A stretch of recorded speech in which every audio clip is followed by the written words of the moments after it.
At this stage in therapy, we see two major shifts. The first one is that the patient begins to be their own therapist. Until now, the therapist has used Socratic questioning to guide the patients. In this session, the patient begins to do this for themselves. The Challenging Questions worksheet makes this possible. Have a look at our handout for an example.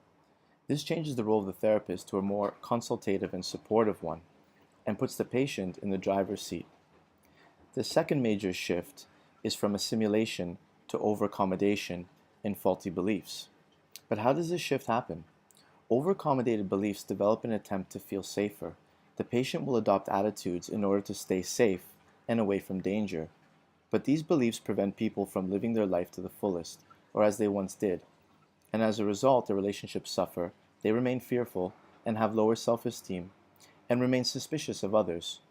And just to give you an example again that we used before, a patient might say, every intimate encounter with a man is a rape just waiting to happen.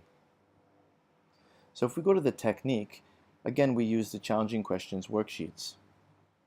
The Challenging Question worksheets help the patient to confront their stuck points. As always, the therapist is using Socratic dialogue to help the patient take different perspectives in challenging beliefs and assumptions. The therapist should be helping the patient challenge unhelpful thoughts. The therapist asks the patient, what is the evidence for that belief? Some people have a lot of difficulty with this. Here are 2 tips for finding evidence.